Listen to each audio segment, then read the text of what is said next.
Hey guys, I'm going to go over what we talked about in Zoom today with the research outline for your podcast. So let me move to Canvas. Okay, so here's the prompt.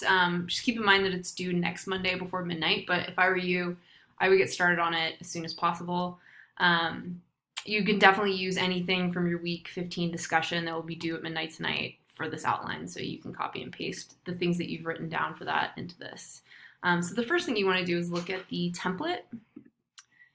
So here's the template, and it's basically fill it in, and then you're going to be uploading this into Canvas. So it's a little bit different from most of the outlines we've been doing, but essentially you just fill it in. So whatever your topic is, you'd put your topic title here, right? Blah blah blah, and then you can either type in here, or you can type in below. However you want to do it is fine with me, however you're going to fill it out. So there's a series of questions and you want to go step by step. So the first one, basically, you want to talk about what your topic is, what you already know about it, why do you care about it, and then you're going to get into the preliminary question. So this really relates to your week 15 discussion. So what are you curious about? What do you want to know more about? And then this is where you really get into your preliminary fact finding. So everything that you're going to do for your week 15 discussion post, you could post in here. I'm going to show you really quick how to do some preliminary research. So let's just say, for example, I'm going to talk about Amazon, okay? And I want to know everything that you can know about Amazon. So I'm going to go to Wikipedia. I know this is something that teachers tell you not to use. I am telling you Wikipedia is amazing for preliminary research because it gives you a starting place, right? Again, you don't want to cite Wikipedia because anybody can post on it, but Wikipedia can lead you to other things that are really going to be helpful. So definitely read like the intro section of the Wikipedia page in which the topic you're looking at is at. But let's say I want to learn more about Jeff Bezos, the owner, the CEO, okay? What's really cool is you go to the very bottom of any Wikipedia page and all of the references are listed here, and there's a ton of them. And usually these go to credible sources, right?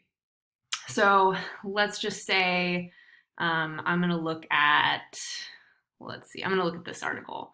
And what's really cool is that you can, use this as a source. So I'm also going to copy this. I'm going to keep track of it in my, in this here. So let's see. Okay, so I'm going to post that here. And this is basically article about Jeff's wealth, okay? And you would just keep track of kind of what you're doing in your research outline as you're doing research. Another thing to think about, I know this is Forbes and this is a credible source, but maybe you click on a source, you're not really that sure how credible they are. You definitely want to Google the title of the source itself. So I would Google Forbes and read up on them. And then also you want to look up the author. So sometimes you can click and it'll lead you to information about the author themselves. So it'll tell you a little bit about section. And then you can also see other articles they've written. If you don't have that option, you can just kind of Google the author and figure out who they are. And that should give you more information. Something else that's a little tricky, because I did tell you guys, you can use YouTube, you can use podcasts and documentaries. YouTube is tricky because anybody can post videos there. So you also want to do a little bit of digging there. And so one of the ways the first way you want to look is kind of figure out who was it that posted the video, right? So I'm going to click on CBS this morning.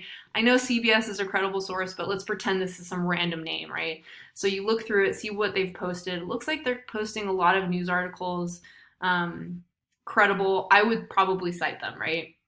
Now, if you go to a source and it's a bunch of cat videos or like random stuff, I would think twice about posting it and using them as a source. Now, there's differences with this though, because say like you're doing a podcast on, some sort of cooking and the YouTuber is posting video upon video about, cooking. So I would think that that's a credible source that you could like trust. There's no PhD in cooking.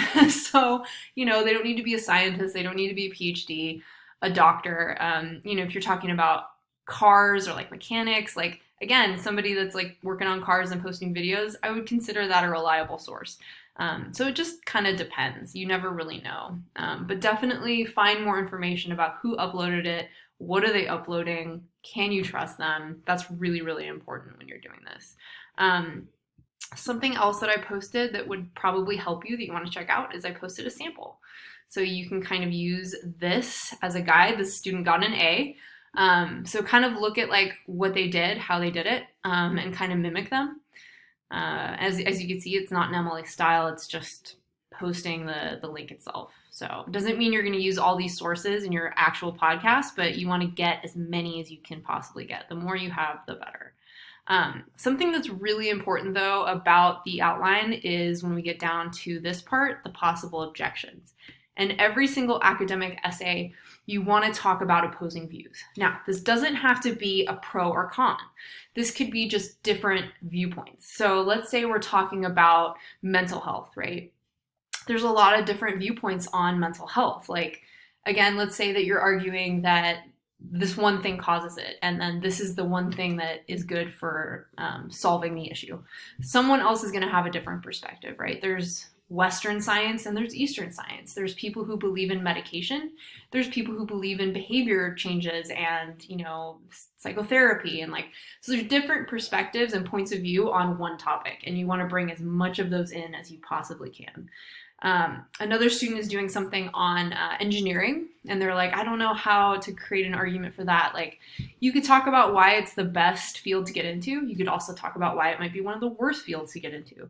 You could talk about the best methods to get into the field. What are the best schools to go to? What is the best kind of studying to do? There might be different kind of opinions on that depending, right? So that's really what you want to think about as you're doing your research outline. Okay, and that's really it. So if you guys have any questions, please don't hesitate to ask. And yeah, good luck.